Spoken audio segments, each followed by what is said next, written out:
And we're on. Good morning, good afternoon, good evening, wherever you are. Welcome to Dumb SEO Questions, episode 205.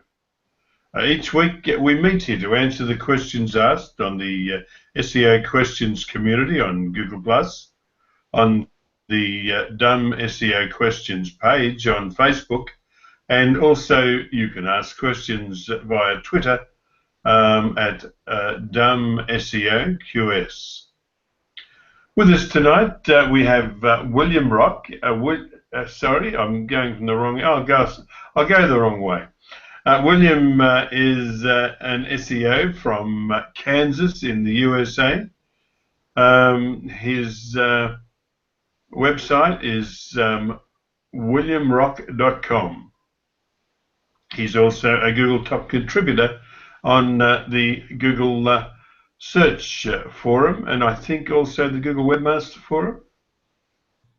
Possibly a rising star, but I work in there quite a bit as well. Okay, man. Cool. Tim Capper is CEO of OnlineOwnership.com. He's based in the UK. You guys are currently experiencing a heat wave at the moment, apparently. Yeah, 30 degrees C. Tim is a Google top contributor in the Google My Business community. He's proud to call himself an SEO. He's also a conversion rate optimization specialist.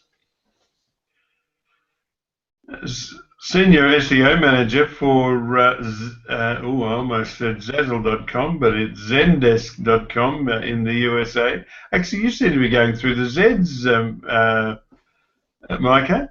Yeah. There's a couple more companies with Z's here in the Bay. I'm sure if I wanted to do that, I could continue on that route.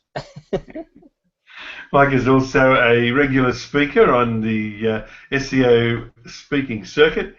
He's been seen at SMX, and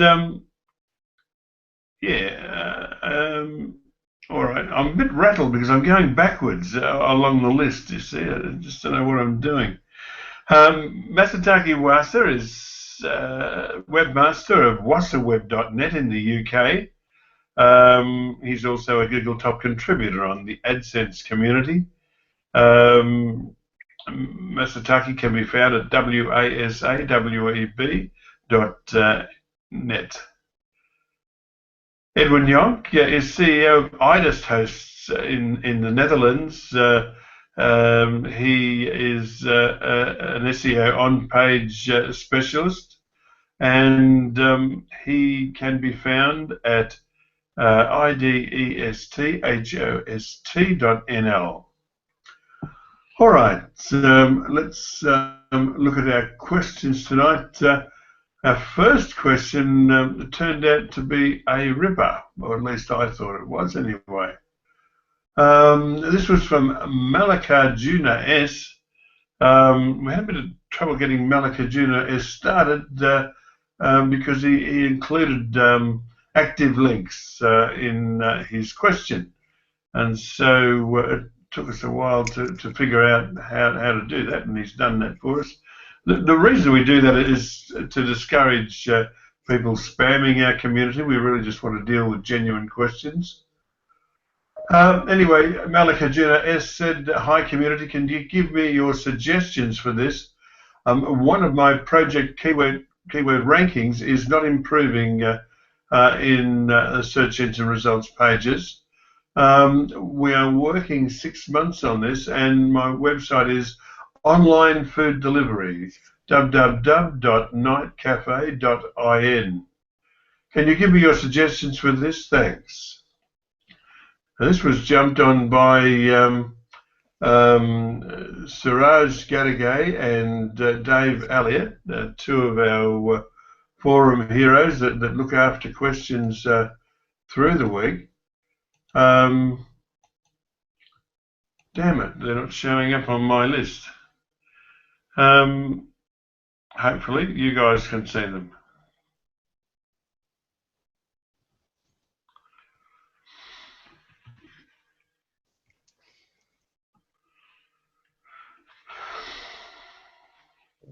Okay.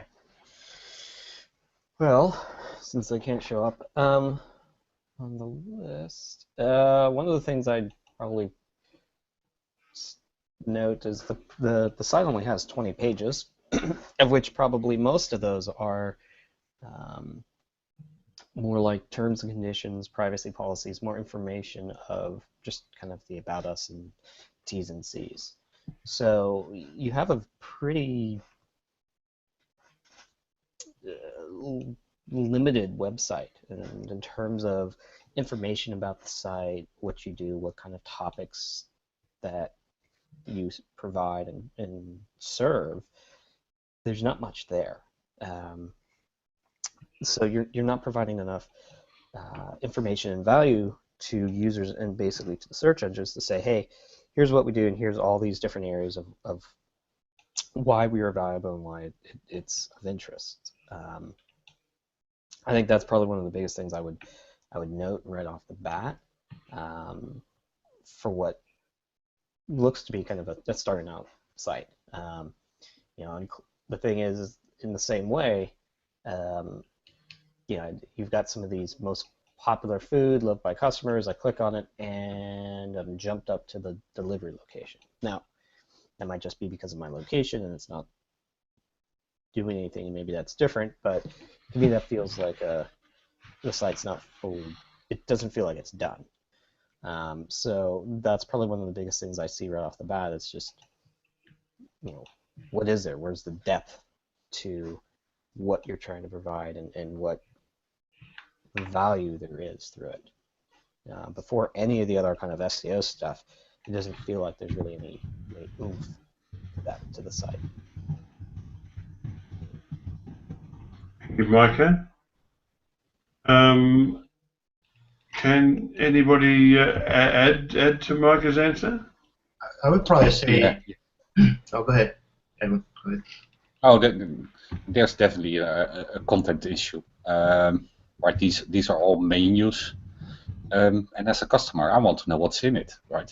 So, for example, there's a menu called egg omelette. But if I look at the picture, there's much more than just an egg omelette. So, I want to know what's in those dishes. Absolutely, and then even with if you scroll down on the page, most popular food at Night Cafe, you know, maybe going into, you know, a little bit more or less. You can click on popularity, but maybe you actually have like a review, like, or not a review, but what's interesting about this food with additional pictures to go along with that. So it's a little bit more enticing, but at the same time as it's adding a little bit more value to that visitor experience.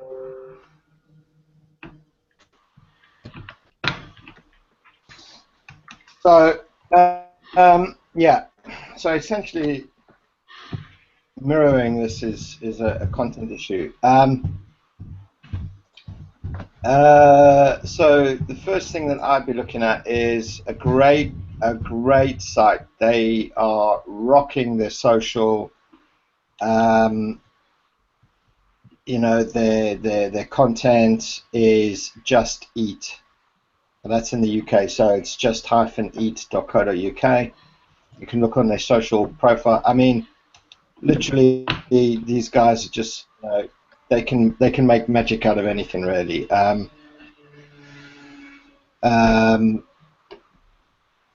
So they offer also, in the sense that what Edwin was saying. Look, they've got you know, recipes on actual you know, items that obviously people are selling. Now, obviously, Just Eat slightly different. I mean, they're massive, so they will offer, you know, sort of work as an intermediary between the person and the purchaser.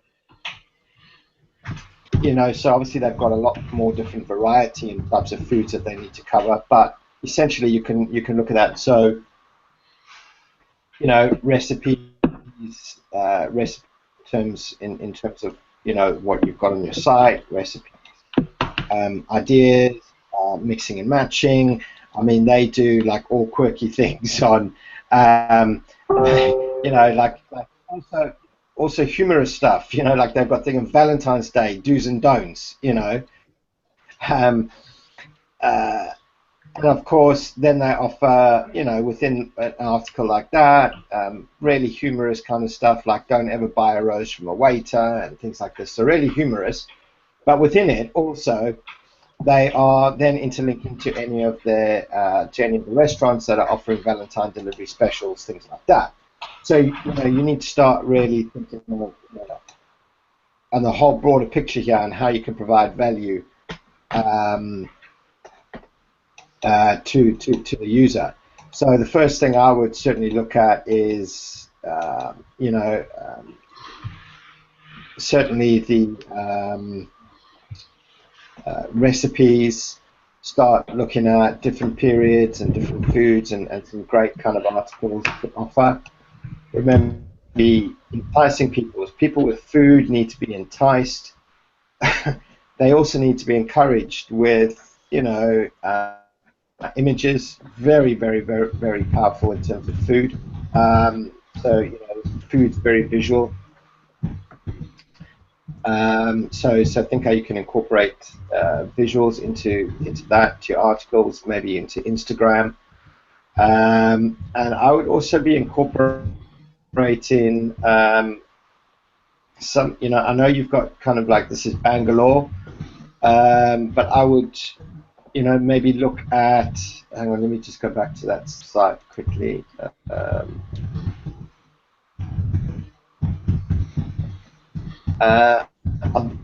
Your site, hold on.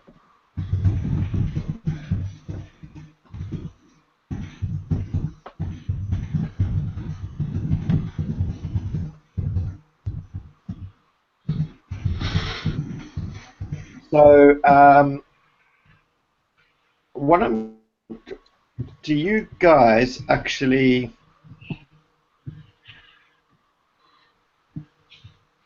Oh, so it's okay. So you're the actual restaurant, and then you obviously just deliver.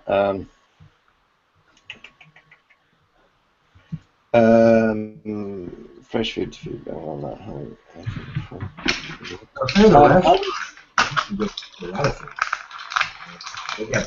Food pictures. I would also be looking at instead of your Bangalore pages.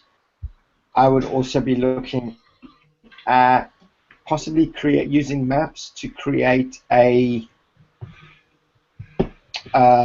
sort of a delivery kind of map, which you can embed into your site. I don't know. You kind of need to think about that. Thing, like you could create what areas enjoy the most food. There's loads of different ways you can kind of you just need to sort of get creative. But yeah, look, the general consensus is content, and you need to be ramping that up big time. 6 months for food delivery, online food delivery, fresh food delivery, things like that is I think you need to triple that type of timeline to start kind of getting into.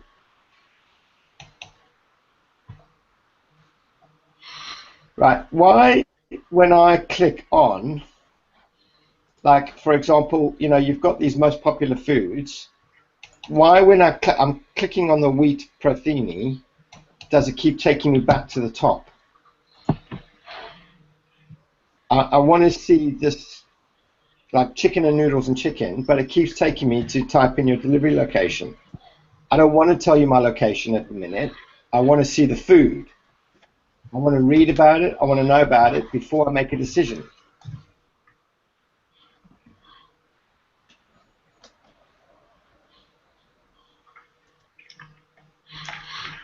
I wish Meher Bhagat was here. Would she be able to tell us if they had postcodes available in India? I suppose they would have.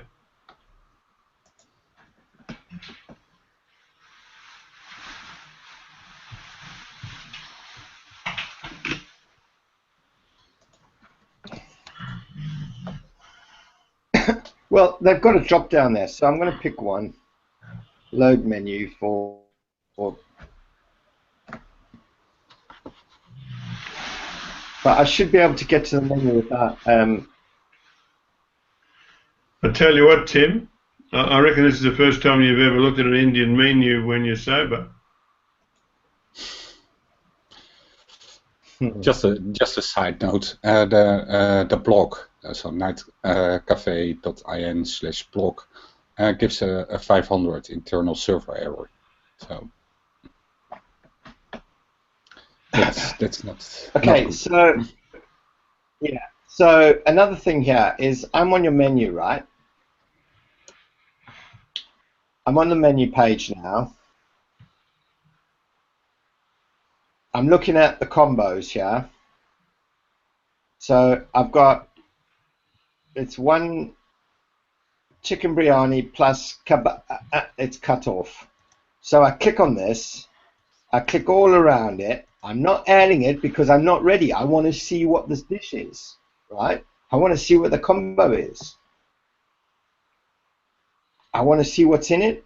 I want to see some better images. I want you to tell me the fresh ingredients that you use in it, blah, blah, blah, blah, blah. But I can't. I'm not adding it. The only thing I can do on this menu is add. But I don't want to because I want to read. Now, I'm assuming you think that everybody knows what goes into well, no, because hang on, if you've got egg fried rice, but everyone does egg fried rice differently. It's not a typical Indian dish, but so like let's say I'm in Bangalore and I want some egg fried rice, but I just want to see what's in it because I've got maybe an allergy or maybe something. I don't know. I want to know what's in it. I want to see a better picture. I can't click on any of these. No, and the problem with that menu is that it is loaded probably through JavaScript or something. If you go to the cache page on the Google search, you will see that there's nothing indexed, right? The index says your menu is loading. Please wait. That's it. Yeah. So all everything that's on the menu is not within Google search because it's not indexed. You're probably sideloading that through JavaScript. Yeah. So right, I'm looking at your images now also.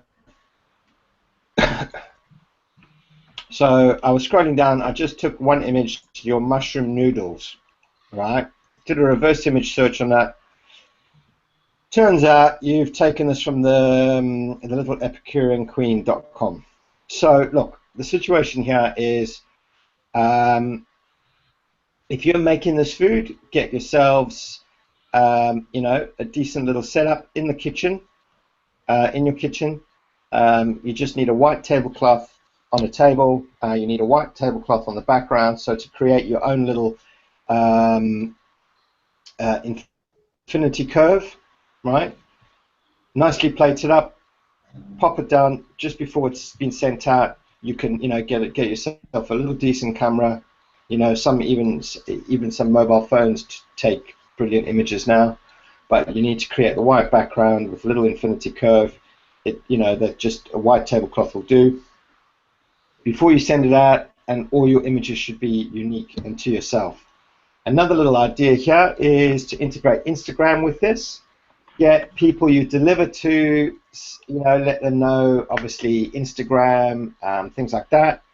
Get them to Instagram their meal, pictures of their meal when they, just kind of, you've got to ramp up your social, because social proof in terms of food is massive. You want people talking about your food, taking pictures of the food. Yeah, you certainly want that happening.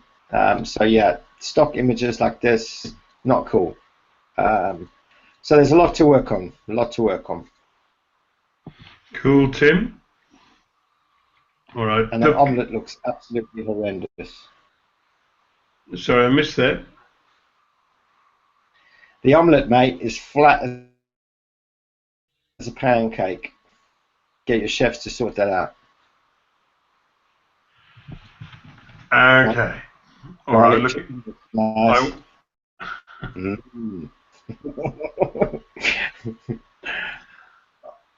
I won't read through Dave Elliott's and Suraj Gadagay's responses, but I would recommend anybody watching this to seek them out on the SEO Questions community or on the dumbseoquestions.com site. All right, let's move on to the next. We'll skip number 2 on your run list, guys. It should have been in our news section, so we'll deal with that last today. And we'll move on to number 3 on your run list, and Gaurav Kumar. This one shouldn't take long. He said, "My website is not showing in Google Webmaster Tools. Google has crawled my website, and it's showing through site search, but is not showing in Google Webmaster Tools or Google Search Console. Any reason?" And I see that Federico Sesso said there are possible explanations. Search Console is always late showing results, even up to 2 weeks. And ensure that you're monitoring the correct property, e.g. HTTPS version versus HTTP or www versus the root domain. Have at it, please, guys.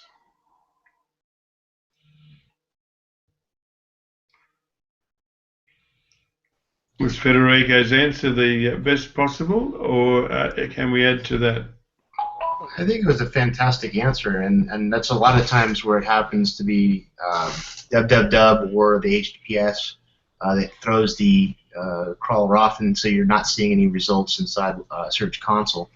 But normally, if it's he said it was a brand new site, they just did this. Sorry? Was it they just put the code up there and verify? Because sometimes those results will take a little bit of time to start coming in. It's not mentioned. Okay. Yeah, I would. Sometimes I've seen it go from a week to 2 weeks. Sometimes it's faster. Sometimes it's slower. But okay. Yeah. Anybody else? All right. Let's move on to number 4 on our run list. This one is from Jody Seether.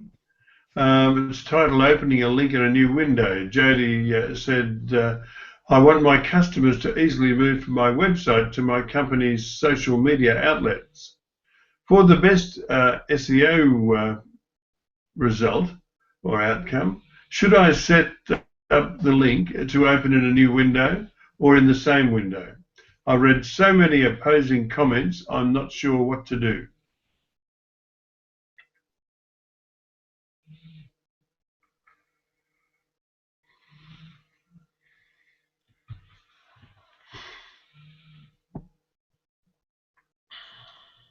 I don't think there's really a right way or a wrong way. But I think I like to prefer it to go to in a separate window so that they can come right back to the website. The other thing is that you are then forcing a user, and I can go either way for this as well, but just in general, one of the things to consider is you're forcing the user to open a new window if you do that, which could be a bit of an annoyance to a user if they just want to hit the back button and you've opened up a new window and there's no back button. How does that look on the mobile side? So if you're forcing them to open up a separate window, now they've got to open up the tab to close it. So you've created friction already versus them being able to just kind of quickly jump back. Yes, new page, new site. I kind of understand the concept of why you would do that, but you just need to keep in mind you're creating potentially friction in there that you may not want to have.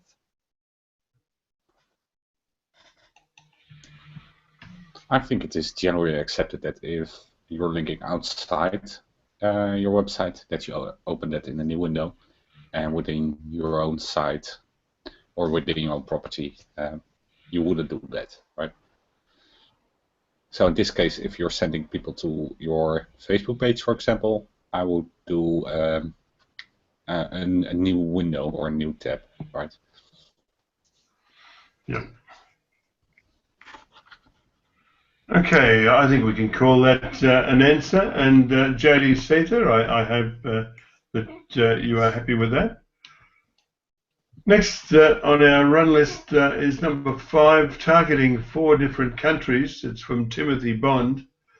Timothy said, I have just launched a new website and it targets 4 different countries.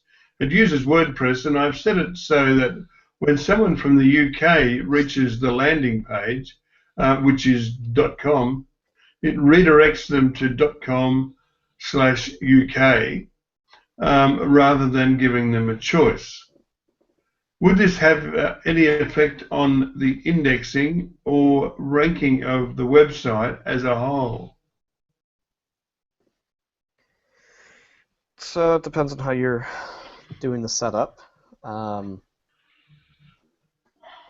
Yeah, it depends on the technical setup. If all of Googlebot is being sent over to the UK, you basically don't have anything now on the .com. Like Googlebot won't see it. So you kind of have to be careful with that setup. I'm with Dave as well. I personally hate the auto redirect because no, I chose that specific URL for a reason. Don't push me. Give me the choice, and then that's something. But yeah, if you've set it up consistently, then there shouldn't necessarily be an issue from an indexing standpoint. Just yeah, keep an eye on how the guidelines work so that you do that correctly. But yeah, if done correctly, you're not going to have an indexing issue. Yeah. I see our forum heroes, Suraj Gadagay and Dave Elliott, were active on this one too. Dave Elliott hates automatic redirection based on geo IP. Yeah, who's he agreeing with? Was that you, Mike? Yeah, it was you, Mike, that said that. And the only thing I'd suggest to Timothy Bond, he says his landing page for the UK is .com/UK, like a folder on the .com site. Are the rest of the sites on this one .com site? If so, why redirect at all? I mean, why not have hreflang on the folder pages? Although there'd be a huge advantage. I don't know what you guys think, but well, I think I've got an idea what you guys think. It would be an advantage to run a .com, a .co.uk site for people from the UK.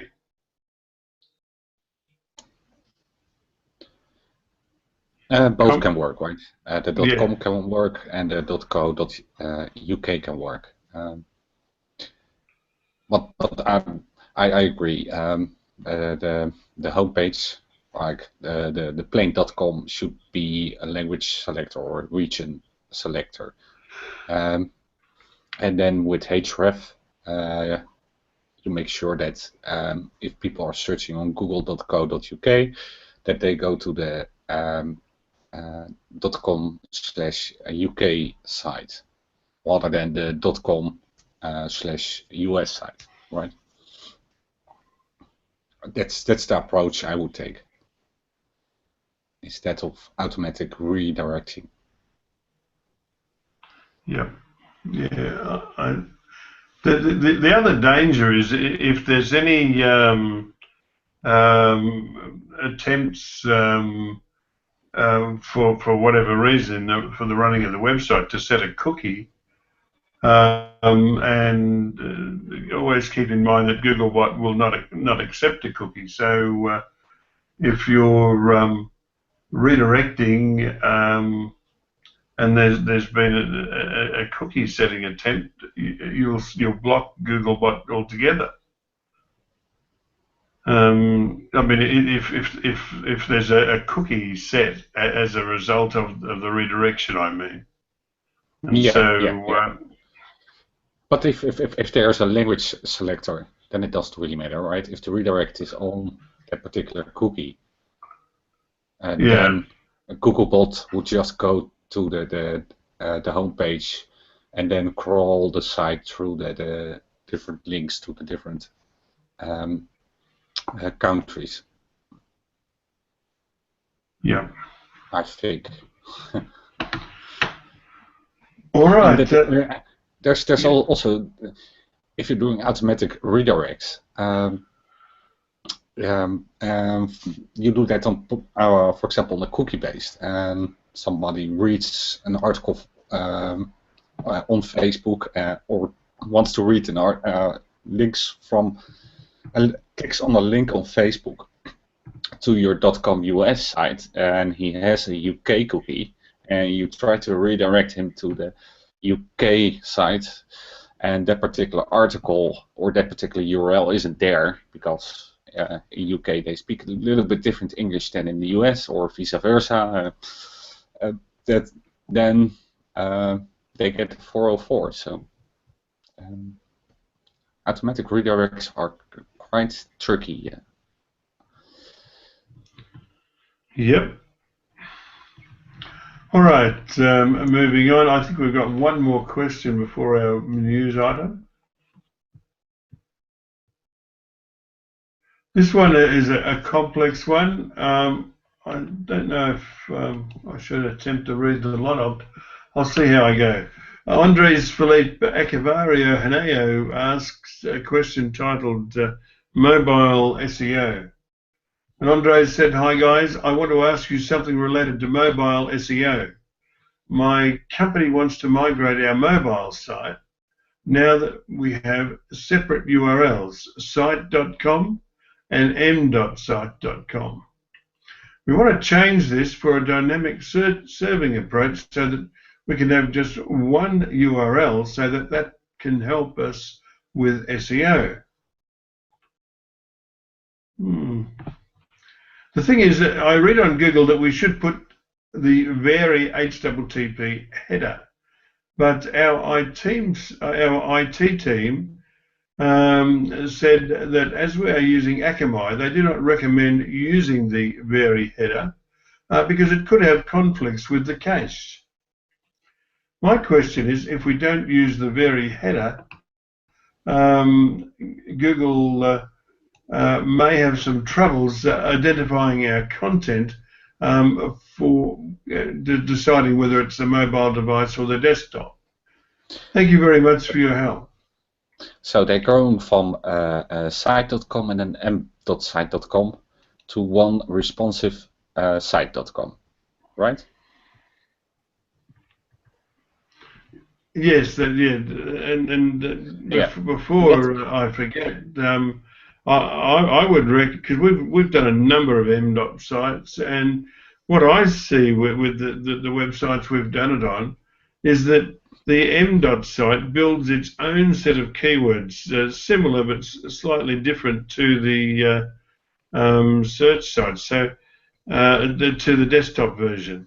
So it's useful to have an m. site for more reasons than ease of management. Yeah, no, that's true. You can also optimize better for speed. For example, images, right? You can set high res images on the site.com and lower res on the m.site.com. But if they're moving away from the m.site, then the very HTTP header is used for the m dot sites. So you would remove the very HTTP here, right? And on the m dot site, if you implement it correctly, there is a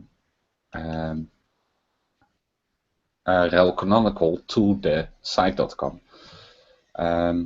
So the only thing you have to do is to remove the rel alternate on this site.com and set up a 301 from the m.site.com to the site.com and remove the very HTTP header on the site.com. Does it make sense? It does to me. Oh, nice. All right. Well, look, let's move on from that one. I hope, Andres, you found that useful. I did see another authoritative answer from Suraj Gadagay on our SEO Questions community. It would be well worth your while to have a look at that. Okay, so this one was posted by accident in our SEO Questions community. Oh, no, I've got to skip back to it. Just bear with me a moment.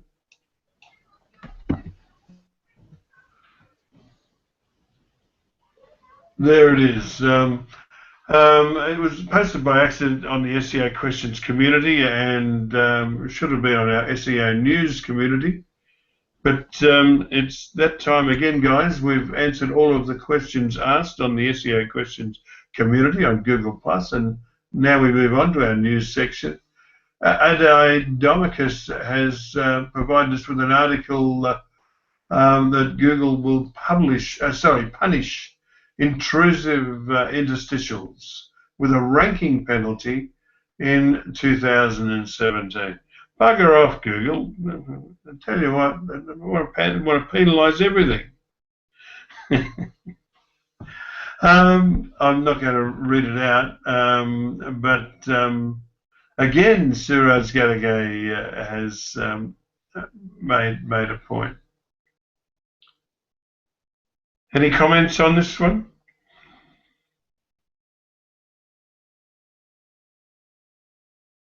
Nothing? Yay. Good. I think it is good for mobile experiences, right? That's kind of their big flag. All those pop-ups and everything else that come up on your mobile device, you know, that causes you have to figure out a way to close that just to read the content, especially on a mobile device. Yeah, I mean, basically, the thing is you have to as people are going through, they're looking to either read something or interact, and this pop-ups in general massively just force a disruption of what they're doing versus a subtle like, hey, be aware of this, versus a straight up in your face. And it's something personally I would think would be a stronger emphasis, I think, for the desktop. I wish they would do, but on mobile, it's so much more prevalent and a hindrance that, you know, it's something that people don't want in a much stronger way. So I'm not at all surprised by this. Especially when you're reading a news, like you're going through news on your phone and you're looking at that, you open up the website to read more about that news. You don't necessarily want to have, sign up for my newsletter. Yeah. You want to read the content as fast as you can and then move on. Yeah, and really in a lot of ways, these pop-ups are what they are. They're pop-ups. And originally, those used to require separate pages. People installed ad blocks, pop-up blockers. And so what are sites doing? They're doing kind of DHTMLs. They're doing kind of scripted ways to pop up to get around it. It's only a matter, and it really is only a matter of time before even those start to, if they get more and more prevalent, are going to be blocked again and knocked out. And so if you think about it, this is kind of a preventative measure to try to reduce the tide of more and more people installing these things, even for their phone, because it really is annoying. And I've hit sites where I'll either get pop-ups on its own, or 5 things pop up and it's buzzing my phone, and I'm just going like, this is supposed to be a legit site, and you're doing this to me. Like it's really bad because there's no standards for what it's done, and nobody's looking at how these are affecting the user. And so this is the case of why people are installing a lot of these blocks. And if something is not done, you're But people basically having no ads. to get ad blindness. So how would publishers make money if people don't click or see the ad? Right.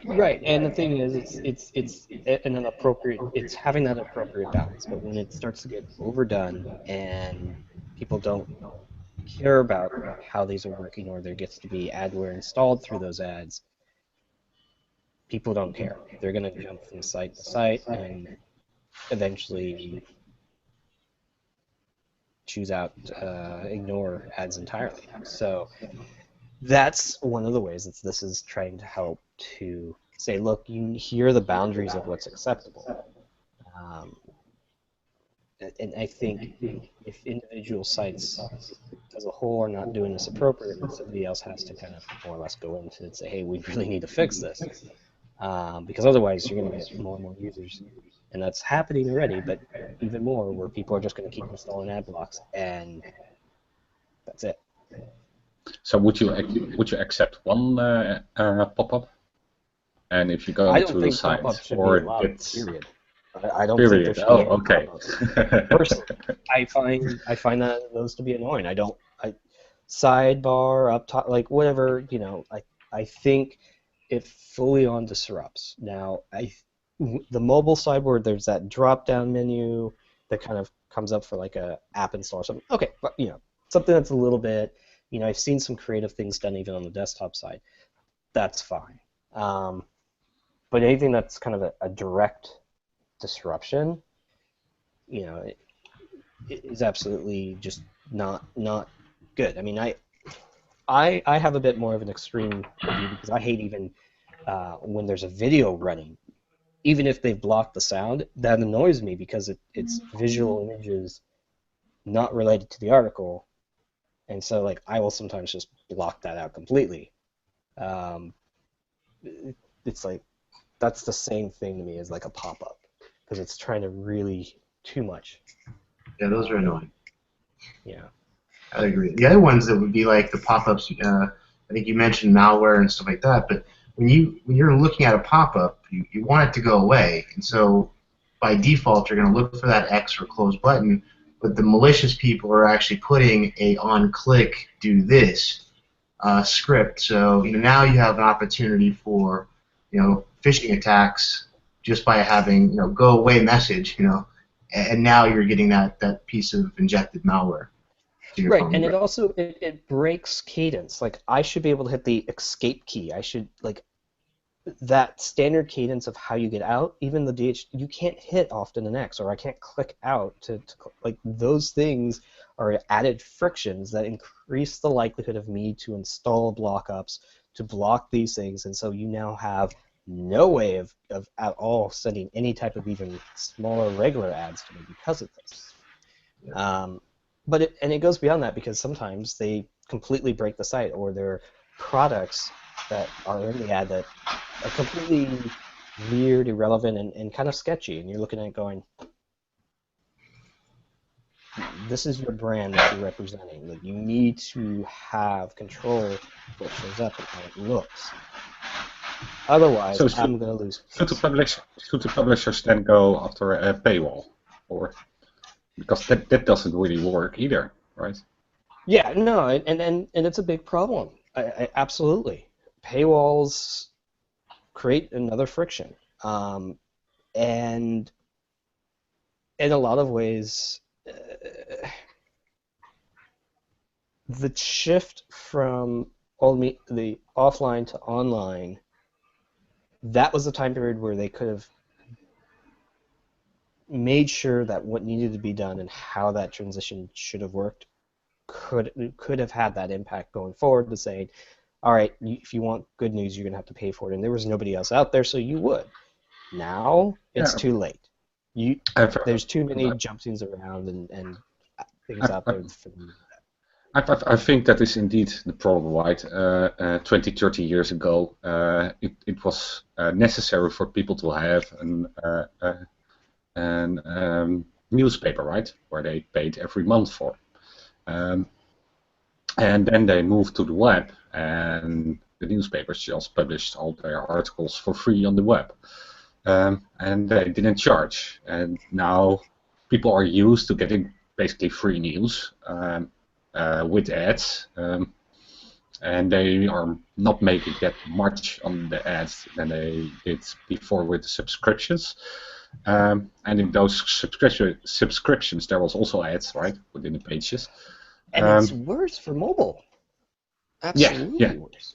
You want me to fill out like those forms to sign up even on mobile? I'm like, I'm not gonna like type on the small little thing and try to fill in your form on the not even. Click on an ad. No way. No, indeed. And you're also getting trained, right? You're immediately seeing, oh, that's an ad. Scroll or do something to get removed, right, from the ad. That's yeah. It's an industry that's going to have a lot of problems for sure, and they're not solvable. They're not easily solvable. I don't know how it is in the United States, but here in the Netherlands, especially local journalism, is at an all-time low. The local journalists don't go to the council meetings and stuff like that, and that's really the task for journalism, right? To get an independent view on what is happening at the councils, and I hope we don't go to the route that city councils don't get visited by journalism, or that journalism have to be subsidized, or because that's weird, because then you have the power of the purse, right? Well, it's power of the purse regardless of where it comes from. Most of the news organizations are owned by some type of, usually a company or individual. So the problem is going to basically be is that how do you now, the way that it used to be funded used to make a lot of money. Now it doesn't. So where does that subsidization come from going forward?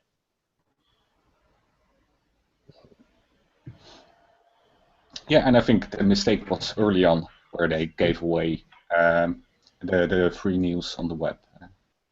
I totally agree with that. Yeah. I mean, take a look at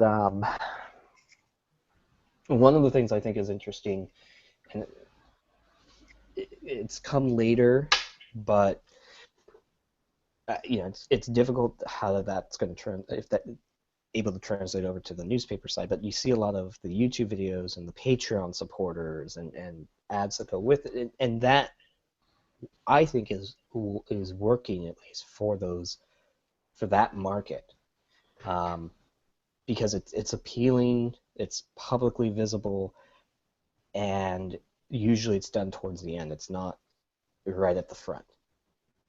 These are ways that are nice, so you feel okay, if you're a consistent user. Whereas, you're getting some type of unique value. You don't feel that necessarily all the time on the newspaper side, and it's often right up front before you've even read, before you even understand kind of the value of what's being shown. So, and yeah, the history of it, and it was given for free, and there's so many different outlets. Hyper competition leads to a value of free. Yeah. Yeah. Cool. I think this has been a good night's work, guys. I said we still have some viewers on board. We'd invite you to come and join us. If you go to the SEO Questions community, you'll see a link there with a link directly into this Hangout. We'll be off the air with the green room on, and we won't be publishing live, but we'd love to have a chat with you. We thank you for your interest. Your interest in what we do makes what we do worthwhile. We'll be back at the same time next week to do this all again.